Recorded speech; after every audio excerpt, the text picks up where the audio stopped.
కృప చూపించి నీ కృపలో భద్రపరుస్తూ ప్రభా నాయన నన్ను మమ్మల్ని సజీవ లెక్కలో నడిపిస్తూ వచ్చిన తరుణాన్ని బట్టి మీకే వందనాలు ప్రభా నాయన యొక్క రోజున ప్రభానైనా పిల్లల మధ్య చేరితం ప్రభానైనా ప్రార్థించడానికి నిలవంతం అర్హత లేదు ప్రభా అయినప్పటికీ నిలబట్టి వచ్చిన దేవ మీకే వందనాలు ప్రభా తండ్రి పిల్లలు తండ్రి దేవనైనా నీ అన్ని లోబడి తండ్రి నీకు మాటలు లోబడి నీకు వాక్యాన్ని లోబడి జీవించే విధానంలోకి మీరే నడిపిస్తున్నారు జీవించే ప్రభానైనా పిల్లల విధానంలోకి ప్రతి ఒక్క బిడ్డని తండ్రి మీరే దర్శిస్తున్నామని మీరే బలపరుస్తున్నామని తండ్రి నీకు పాఠం వచ్చిన వేడుకుంటూ వస్తున్నాను దేవ సంచరించండి ప్రభా నాన్న దేవ కనికరం చెప్పిన నీకు కృప చెప్పిన ప్రభాన ప్రతి ఒక్క బిడ్డతో మీరు మాట్లాడుతున్నామని ప్రభాన మీరే పాటల ద్వారాను ప్రభాన కథ ద్వారాను దేవ మీరే తోడుగా ఉండి మాట్లాడుతున్నామని మీరే సహాయం చేస్తున్నామని మీకు మీకు సహాయం కోరుకుంటూ దేవ ప్రారంభం నుండి కొద్ది వరకు మీరే ఆదేశిస్తున్నామని నడిపిస్తున్నామని పరిస్థితులు నడిపెట్టిందని అభిప్రాయాన్ని ప్రభాన నీకు మీరే సహాయం చేస్తున్నామని అడిగిపెట్టిందని వేడుకుంటున్నాను మా తండ్రి అలా చేయొద్దు పాట పాడుకుందాం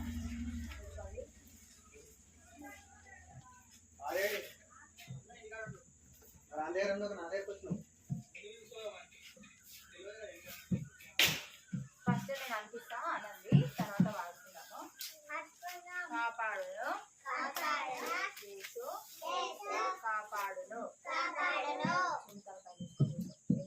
కాపాడును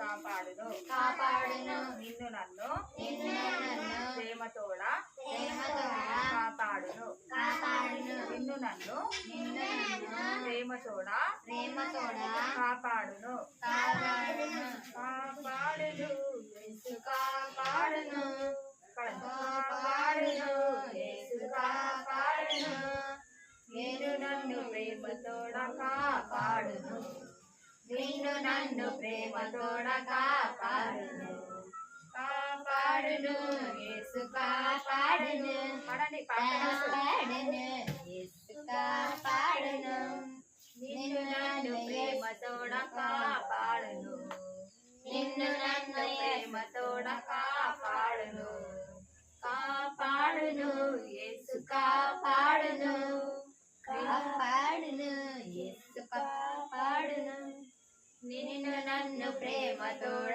కాపాడును నిన్ను నన్ను ప్రేమతోడ కాపాడును చేప కడుపులో నన్ను కాపాడెను చేప కడుపులో నన్ను కాపాడెను చేప కడుపులో నన్ను కాపాడెను నిన్ను నన్ను ప్రేమతోడ కాపాడును నిన్ను నన్ను ప్రేమతోడ కాపాడును కాపాడును యేసు కాపాడును కాపాడును యేసు కాపాడును నిన్ను నన్ను ప్రేమతోడ కాపాడును నిన్ను నన్ను ప్రేమతోడ కాపాడును సింహం గుహలో నన్ను కాపాడెను సింహం గుహలో నన్ను కాపాడెను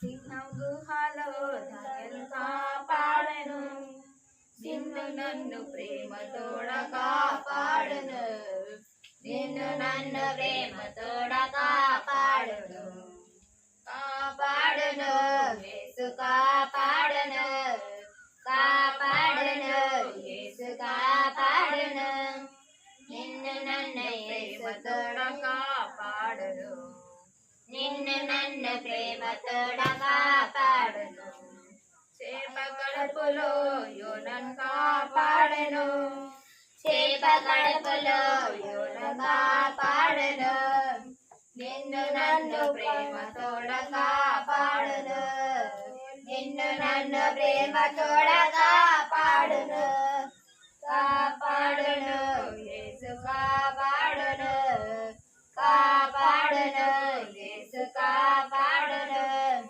నిన్ను నన్ను ప్రేమతోడ కాపాడును నిన్ను నన్ను ప్రేమతోడ కాపాడును సింహం గుహలో నన్ను కాపాడును సింహం గుహలో నన్ను కాపాడును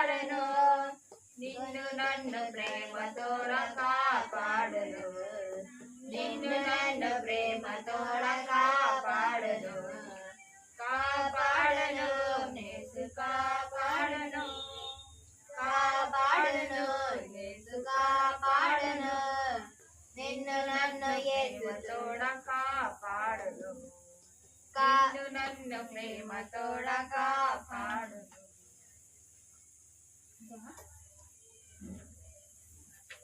అది వచ్చింది కదా మీకు, రాజు భుజించే భోజనం,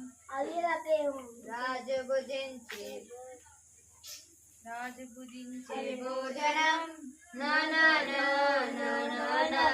రుచికరమైన ద్రాక్షరసం,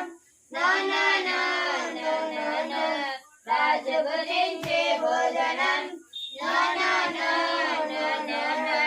రుచికరమైన ద్రాక్షరసం,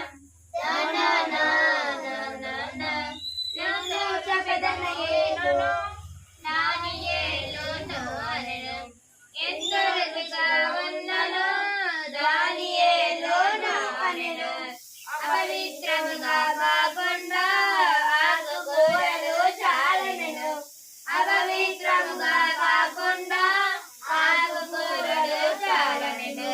నూనె చెప్పదని ఏలు శాకాహారం చాలు, నూనె చెప్పదని ఏలు శాకాహారం చాలు. రాజు భుజించే భోజనం, రుచికరమైన ద్రాక్షరసం, రాజు భుజించే భోజనం, రుచికరమైన ద్రాక్షరసం.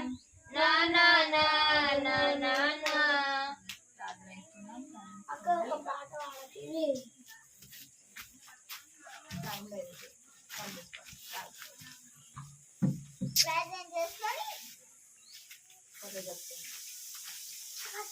కథ చెప్తున్నాం, కలుపుకోండి, ప్రార్థన చేస్తున్నాం. తండ్రి తండ్రి ఆయన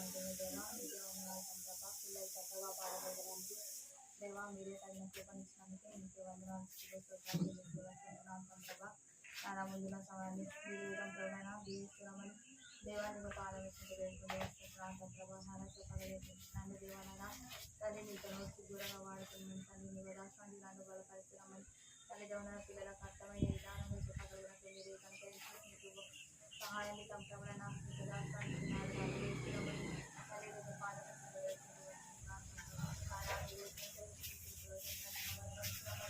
దేవా పిల్లల మాట్లాడుతున్నాం సహాయం కోరుకుంటూ అడిగి వచ్చినాడు.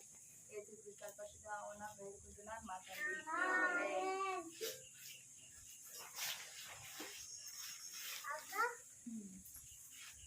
మాట్లాడు.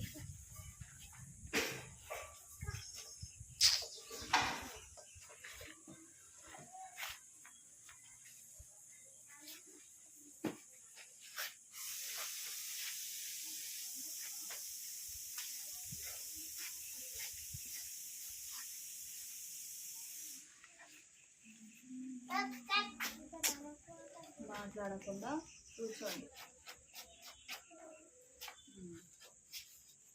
ఇతని పేరు ఏం పేరు? Very good. శనివారం చెప్పుకున్నాం కదా, నాకు అయిపోయింది కదా. ఇతని పేరు రాజ్ కుమార్. అయితే ఇతను ఏం చేస్తూ ఉన్నాడు అంటే పాపానికి దాసుడిగా ఉంటూ.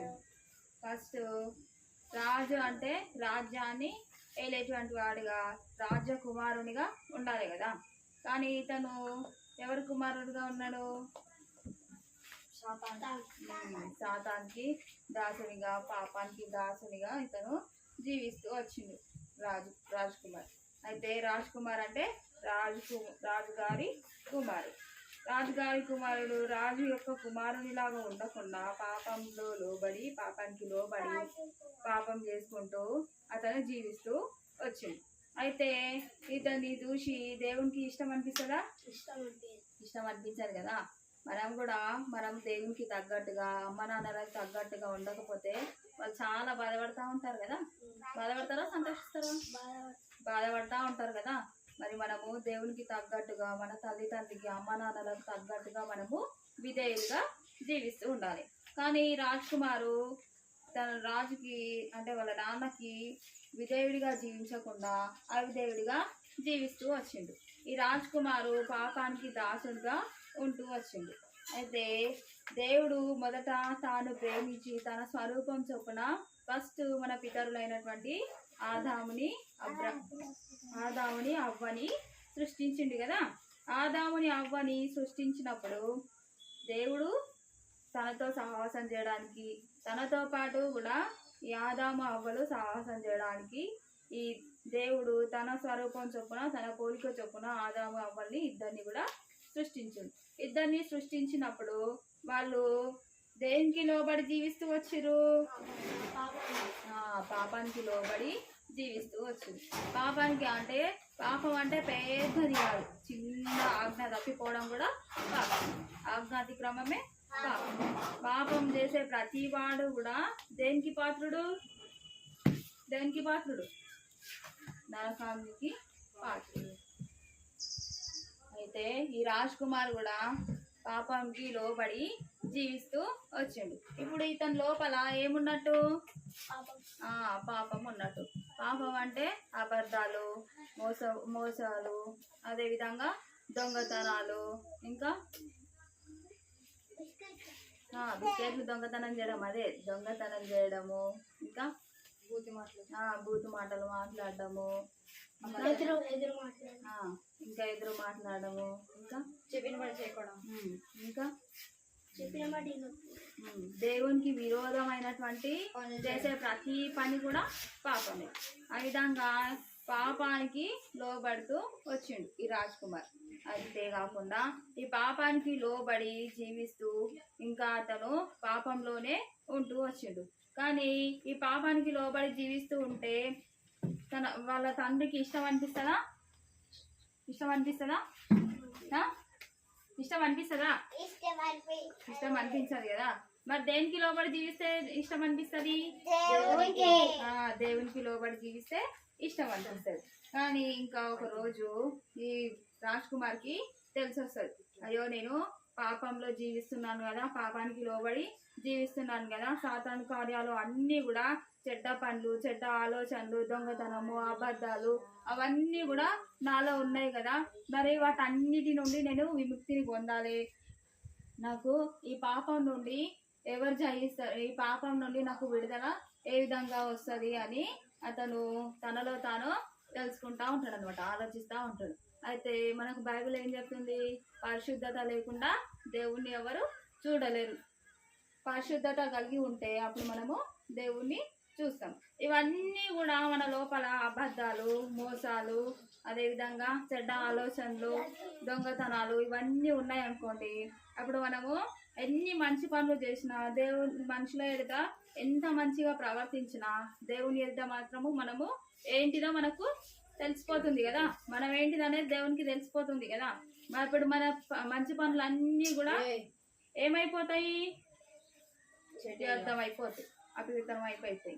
అందుకే ఫస్ట్ మనము పరిశుద్ధత కలిగి పవిత్రతతోని మనము జీవించినాం అనుకోండి, అంటే దొంగతనాలు లేకుండా, అబద్ధ మాటలు లేకుండా, ఇంకా చెడ్డ ఆలోచనలు లేకుండా, చెడ్డ తలంపులు లేకుండా, మోస పనులు చేయకుండా, ఎవరిని ఇబ్బంది పెట్టకుండా, ఎవరిని బాధ పెట్టకుండా మనము నీతి కలిగి వినయంతో జీవించినాం అనుకోండి, అప్పుడు మనము ఏమవుతాము?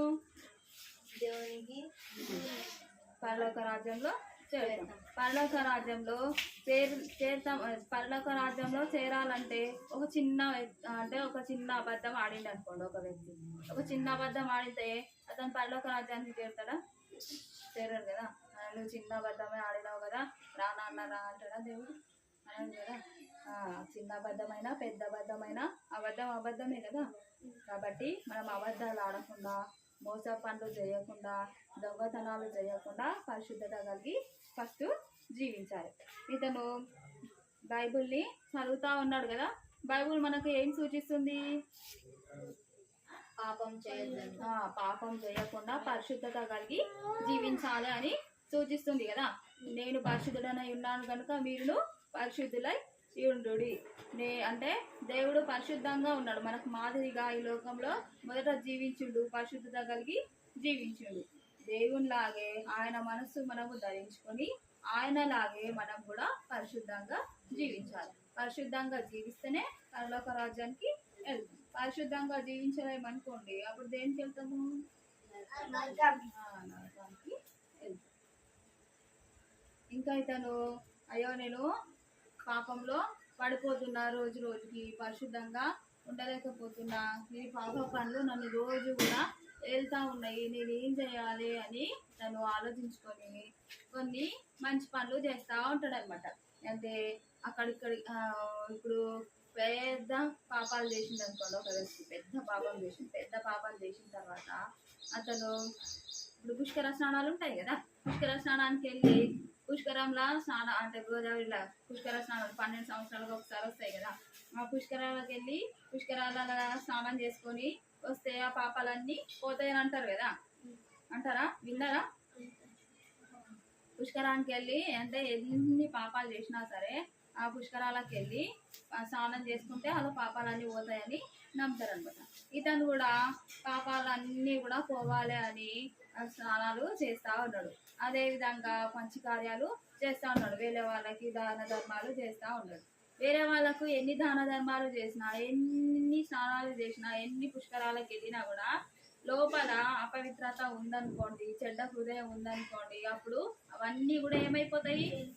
అపవిత్రము అయిపోతాయి కదా. అదేవిధంగా అతను అవన్నీ లేకుండా పరిశుద్ధత కలిగి జీవించింది అనుకోండి, దేవునికి దగ్గరగా జీవిస్తాడు, దేవునికి దాసుడు అవుతాడు, దేవుని ప్రేమకు లోబడి జీవిస్తాడు. అప్పుడు దేవుడు అతన్ని ఎంత ఎక్కువగా ప్రేమిస్తాడు కాబట్టి అతను పాపం చేయడానికి ఏమాత్రం కూడా ఇష్టపడడు.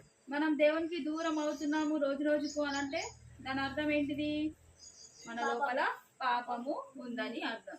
మన లోపల పాపము ఉంది అనుకోండి, పాపము రోజు రోజుకి దగ్గర అవుతా ఉంటుంది, దగ్గరని చేస్తూ ఉంటుంది, దేవుని ప్రేమకు దూరం చేస్తూ ఉంటుంది.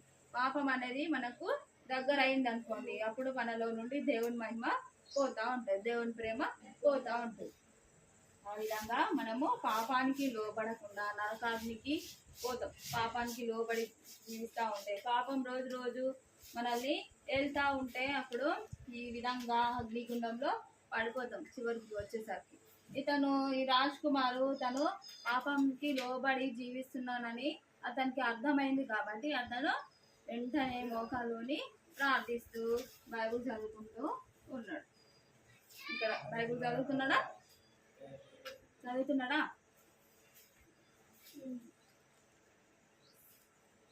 ఇప్పుడు మీకు ఒక ఎగ్జాంపుల్ చెప్తా.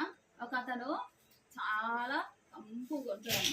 అంటే ఎంత కంపుగా అంటే అతని బట్టలు మాసిపోయి, అంటే ఇక్కడ అక్కడ మైల ఉండి, చేతులకు పుళ్ళు ఉండి, గాయాలతో ఉండి, అతను మీకు మీ దగ్గరికి వచ్చి ఏదైనా సరే ఒకటి తినడానికి ఇస్తాడు అనుకోండి, ఒక పండుని ఇస్తుండే అనుకోండి.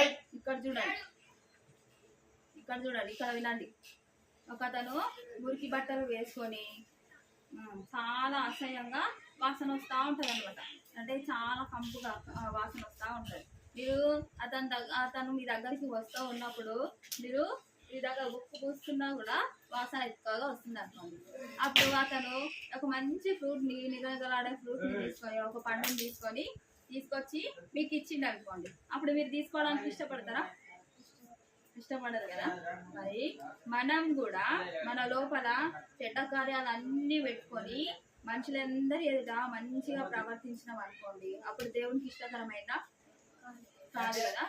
అదేవిధంగా మనము ఏ విధంగా ఉన్నా, ఎలాంటి పరిస్థితులలో ఉన్నా, అంటే లోపల మనము శుద్ధి కలిగి ఉంటున్నామా, చెడ్డ తలంపులు కలిగి ఉంటున్నామా, దొంగతనాలు కలిగి ఉంటున్నామా, అబద్ధ మాటలు కలిగి ఉంటున్నామా అనేది ప్రతి ఒక్కటి కూడా ఎవరు చూస్తారు? మనల్ని దేవుడు చూస్తూ ఉంటాడు. దేవునికి లోబడి, దేవుని మాటకు లోబడి, దేవుని వాక్యానికి లోబడి మనం జీవించినాం అనుకోండి, ఈ పాపం అనేది మనల్ని ఎప్పుడు కూడా ఏదది నరకానికి మనము పాత్రలు కాకుండా దేవునికి లోబడి, దేవుని ప్రేమకు లోబడి జీవిస్తూ ఉంటాం. దేవుని ప్రేమ మనకు ఎల్లప్పుడూ తోడుగా ఉంటుంది.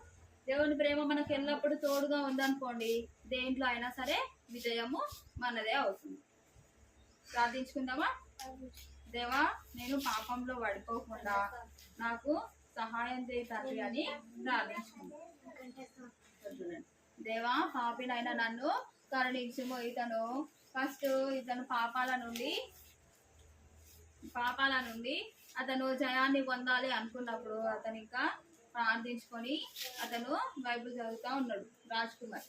దేవా, నా పాపినైనా నన్ను కరుణించుము అని ప్రార్థిస్తా ఉన్నాడు. పాపినైనా నన్ను కరుణించుము. లూకాసు వార్త 18వ అధ్యాయము 13వ వచనం. అదేవిధంగా మన యొక్క ప్రతి పాపము క్షమించబడాలి అని అంటే మాట్లాడుతుంది. ప్రతి పాపము క్షమించబడాలి అని అంటే యేసు రక్తము ప్రతి పాపం నుండి మనలను పవిత్రులుగా చేయును. 1 యోహాను అధ్యాయము 1వ అధ్యాయము 7వ వచనం. 17 కాదు, 1వ అధ్యాయము 7వ వచనం. యేసు రక్తము ప్రతి పాపం నుండి మనలను పవిత్రులుగా చేయును. ఆయన రక్తం మాత్రమే మనలను పవిత్రులుగా చేస్తుంది. మన పాపముల నుండి పవిత్రులుగా చేస్తుంది. ప్రార్థించుకుంటాం. దేవా, ఎలాంటి పాపము నన్నేళ్ళనియకుండా నాకు సహాయం చేయకండి అని ప్రార్థిస్తుంది.